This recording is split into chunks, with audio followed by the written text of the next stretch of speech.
Fala pessoal, tudo bem? Frederico Pires aqui do Maratona de Estudante e vamos dar continuidade aos vídeos de física. Hoje começando uma nova playlist, a playlist da cinemática, um assunto extremamente importante em diversas áreas da física. Tudo bem que a gente vai ter a oportunidade de explanar tanto em teoria, ok? Com diversos exemplos, quanto também logo mais em questões. Pessoal, o que nós vamos estudar hoje? Nós vamos estudar dois conceitos importantes de ponto material e corpo extenso, só que antes vamos entender o que é cinemática e vamos entender também o que é mecânica. Mecânica, pessoal, é uma ciência dentro da física que estuda o movimento. A cinemática é uma divisão da mecânica, ok? Que descreve geometricamente o movimento. Portanto, a cinemática ela utiliza funções matemáticas para estudar o movimento. Ok? Ela estuda os parâmetros espaço-tempo, velocidade-tempo e aceleração-tempo. Certamente, se você já estudou movimento uniforme, utilizou equações. Se estudou movimento uniformemente variado, também estudou equações. E também movimento circular e por aí vai. De modo que, então, a cinemática para a gente é apenas uma descrição geométrica do movimento. A dinâmica, pessoal, ela já é uma subdivisão da física que se preocupa em entender as causas do movimento. As leis de Newton, nós vamos ter a oportunidade de estudar, nós vamos trabalhar então investigando por que um corpo se move. Na parte da estática estuda o equilíbrio dos corpos, por meio de N forças que atuam sobre ele. Você já deve ter ouvido falar nesse termo assim de eletrostática, o equilíbrio decorrente de cargas elétricas, hidrostática, o equilíbrio de uma coluna d'água, de um líquido. Tudo bem? Então, temas muito importantes. Mas, vamos se concentrar no que a gente precisa ver hoje. Ponto material e corpo extenso. Vamos para a definição de ponto material. Ponto material também é chamado de partícula e representa um corpo cujas dimensões são desprezíveis em comparação com a distância percorrida. Já aqui, no caso de corpo extenso, é um corpo cujas dimensões não são desprezíveis em comparação com as distâncias percorridas. Frederico, não me entendi muito bem. Vamos a uma série de exemplos para você fixar esses conceitos melhores. Primeiro deles, um elefante. Um elefante é grande ou não é, gente? Nossa, é um animal muito grande. Pensa, pessoal, num elefante fazendo uma migração pela savana africana, onde ele vai percorrer 40 km. A distância que ele percorre é muito maior que o tamanho dele, não é? Sim, de fato.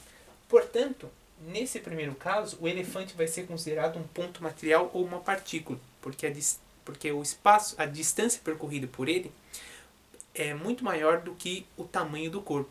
Então, o tamanho dele é desprezível. Um segundo caso é o seguinte: imagine esse elefante em um circo. Eu já tive a felicidade de passar a mão no elefante, porque, como vocês sabem, é proibido a apresentação de animais nos circos hoje. Okay? Circos decentes não utilizam animais em representação. Então, o circo que tem um animal, então ele geralmente faz com que o público tire foto e tal, e eu tirei uma foto. Passei a mão no elefante que tem uma pele super áspera, super grossa. E aí depois, estudando biologia, eu entendi o termo paquiderme, porque pac é espesso e derme é pele. Tá bom? Então, no caso de um elefante assim no circo, o tamanho dele é muito importante em comparação com as distâncias percorridas, certo? Então, nesse exemplo, o elefante é um corpo extenso. Valeu? Agora, pessoal, quero fazer uma pergunta para vocês. Eu posso dizer que um ponto material não tem massa? Bom, Frederico, se a dimensão dele é desprezível, então certamente não tem massa. Mas veja só, a definição de ponto material é um corpo cujas dimensões são desprezíveis. Qual a propriedade de todo corpo? Possuir massa. Logo, o ponto material tem a dimensão desprezível, mas a massa não é desprezível. Tá bom? Vamos ver esse exemplo aqui do trem agora. Pense bem, pessoal. Um trem ali no Eurotúnel. Um canal ali que liga a França até o Reino Unido. Ok? Esse canal tem 50 km, 50,5 km aproximadamente. Então, veja só, o trem é grande. Só que em comparação com a distância, quando ele vai de um país ao outro, é muito maior do que a dimensão dele. Então, nesse exemplo, o trem, vamos supor, sai da França e vai ali para o Reino Unido, ele vai ser o quê? Um corpo extenso ou um ponto material? Ora, a distância percorrida é muito maior, então ele vai ser um ponto material, também chamado de partícula. Agora, se você, por exemplo, quiser estudar quanto tempo, de repente, um trem leva para passar numa plataforma, o que você tem que pensar? Se essa for a plataforma, quando que se inicia a ultrapassagem? Inicia quando a cabine aqui do maquinista empareia com a plataforma. E a ultrapassagem termina quando o último vagão B aqui, ó, deixa a plataforma. Então, nesse caso, a dimensão do objeto é extremamente importante. Nessa segunda situação, a gente pode definir o trem como um corpo extenso. Beleza, pessoal? Vamos aqui falar do terceiro exemplo, Cirque du Soleil. Esse circo aqui, ó, muitas pessoas pensam que ele é francês. O nome é francês, mas esse circo aqui tem origem canadense. Nossa, mas curioso, por quê? Porque ele é lá da cidade de Montreal. E Montreal é uma cidade cujo berço materno é o francês. Interessante. Por que eu coloquei aqui? Eu coloquei, pessoal, porque no circo a gente tem bailarinos. Não tem bailarinos, bailarinas, eles rodopiam, dão saltos, tudo. Então, quando uma bailarina faz isso, ó, esse movimento, ela rotaciona sobre seu próprio eixo, ok? E aí que vem uma propriedade super importante, que é o fenômeno da rotação. Toda vez que você tem um corpo qualquer que está rotacionando, imediatamente a gente tem que estabelecer uma relação com o corpo extenso. Então, todo corpo que rotaciona é um corpo extenso. Tudo bem? Então, no caso, bailarinas são corpos extensos.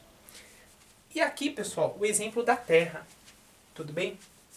A Terra, ela gira em torno do Sol numa órbita elíptica. O que é uma órbita elíptica, Frederico? Órbita elíptica é o formato de uma elipse. Ok? Tá bom, mas o que é uma elipse? Elipse, pessoal, é um lugar geométrico dos pontos que eu vou explicar para vocês o que significa ela ser um lugar geométrico dos pontos que tem uma propriedade. Tudo bem? Então, ó, uma elipse, pessoal, a grosso modo, o que ela é? Ela é uma circunferência que você em cima e embaixo, ó, dá uma achatada nela. Vai parecer uma bola de futebol americano. A elipse, ela tem dois focos. Tudo bem? Se você pega um ponto qualquer aqui e faz uma ligação, o foco 1 ou o foco 2, vamos chamar essa distância de xy. X mais y, vamos supor que dê 10.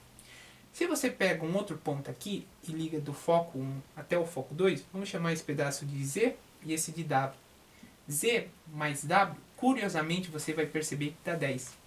Então a elipse é o lugar geométrico dos pontos, tais que se você pega um ponto e calcula a distância a cada um dos focos e soma essas duas distâncias, é sempre um valor fixo.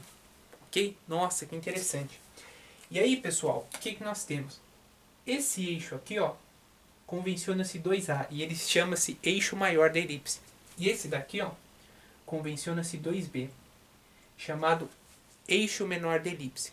Tudo bem? Agora, quando a gente pega metade daqui, ó, quando eu pego isso daqui B, isso daqui eu vou dizer que é o semi-eixo menor da elipse. E quando eu pego metade aqui, ó, A, eu vou dizer que é o semi-eixo maior da elipse.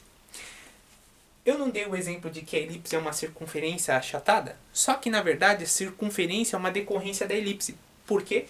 Quando esse semi-eixo menor A coincidir no mesmo valor que o semi-eixo menor B, quando A for igual a B, a gente vai ter uma circunferência. Valeu? Ah, que interessante. Então, a gente pode estudar com um pouco mais de precisão o movimento da Terra. O movimento da Terra em torno do Sol é numa órbita elíptica que você já conhece. E a gente tem dois movimentos associados à Terra, o movimento de translação e o movimento de rotação. Translação marca o tempo que demora para a Terra dar uma volta completa em torno do Sol. Isso demora quanto tempo? 365 dias mais 6 horas. Não é à toa, pessoal, que de 4 em 4 anos nós temos que somar um dia ao calendário. Tudo bem? Acontece lá em fevereiro. Porque essas 6 horas vão se acumulando. E ao longo de 4 anos dão 24 horas, que corresponde a um dia. Ah, que interessante. Então, o movimento de translação da Terra dura 365 dias e 6 horas. E a gente observa, ó, que esse raio aqui da órbita, ele vai variando. Mas o que nós podemos aqui compreender? Que a distância percorrida pela Terra no movimento de translação é muito maior do que a dimensão da própria Terra. Ora, se a distância percorrida é muito maior que a dimensão do corpo, então no movimento de translação a Terra é considerado como ponto material ou corpo extenso. Ora, como ponto material, ou também chamado de partícula. Ok? E nós também temos o segundo fenômeno, que é o fenômeno da rotação. A rotação, como nós sabemos, é o movimento da Terra em torno do seu próprio eixo. Isso marca a alternância do dia e da noite. Tudo bem?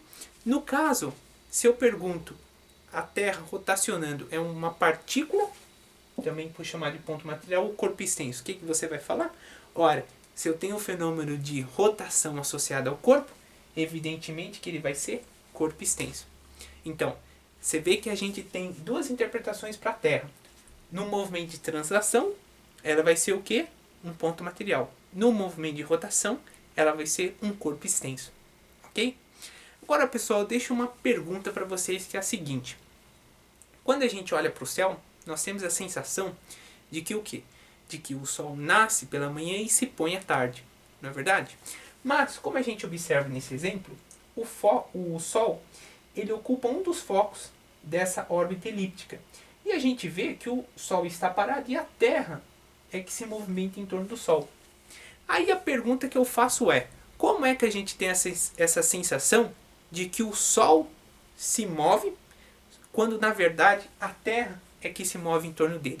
Ficou curioso para essa pergunta? Então, pessoal, não perca a nossa próxima aula, ok? Onde eu vou responder essa pergunta para vocês e eu vou ensinar uma série de outros conceitos que envolvem repouso e movimento, tá bom? Então, pessoal, por hoje é só. Se você gostou, curta, compartilha com seus amigos, deixa aí o que você achou nos comentários. Lembrando que na descrição do vídeo nós temos nosso Instagram, tem uma série de publicações legais lá, tudo bem? Dá uma força aí pra gente, tá bom? Forte abraço, pessoal!